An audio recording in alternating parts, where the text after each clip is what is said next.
Donald Trump Jr. at the third presidential debate last year.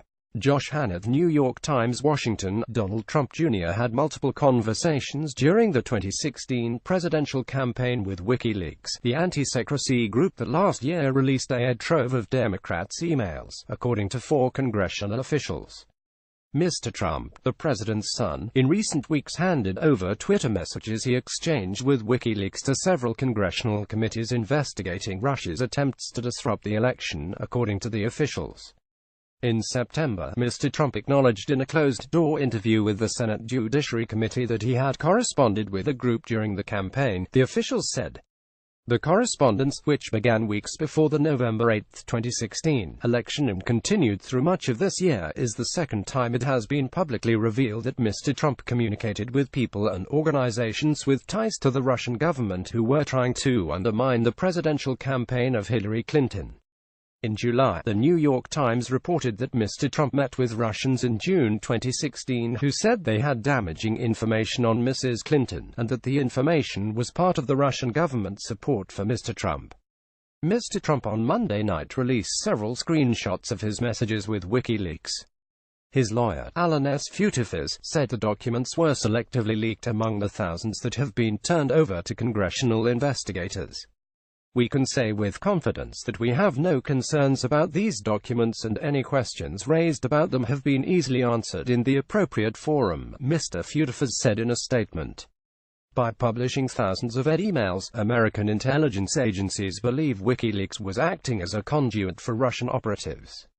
The Twitter messages were first reported by The Atlantic, which published copies of the correspondence. "Hiya, it'd be great if you guys could comment on push this story," WikiLeaks said in a message to Mr. Trump on October 3, 2016, that included a quote from Mrs. Clinton in which she said she wanted to just drone Julian Assange. The WikiLeaks founder already did that earlier today, Mr. Trump said in response.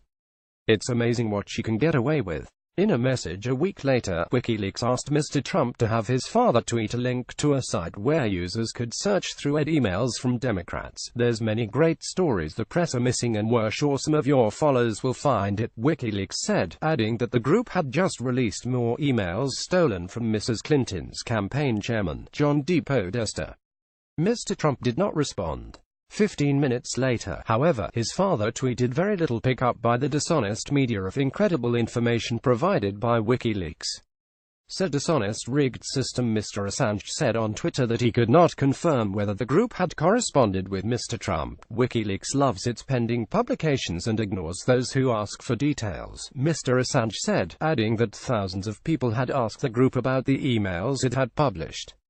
Mark Warner, the top Democrat on the Senate Intelligence Committee, said the messages, if real, are one more example of Russian agents, in this case WikiLeaks, reaching out to senior officials in the Trump Organization at Trump campaign. The last message Mr. Trump received from WikiLeaks was in July, shortly after the Times reported that he had corresponded with the Russians promising dirt on Mrs. Clinton. "Hi Don. Sorry to hear about your problems," WikiLeaks said. "We have an idea that may help a little. We are very interested in confidentially obtaining and publishing a copy of the emails cited in the New York Times today." Shortly thereafter, Mr. Trump released the emails himself. Sharon Lafreniere contributed reporting. A version of this article appears in print on November 14, 2017, on page A19 of the New York edition with the headline "Trump Jr. confirms WikiLeaks exchanges."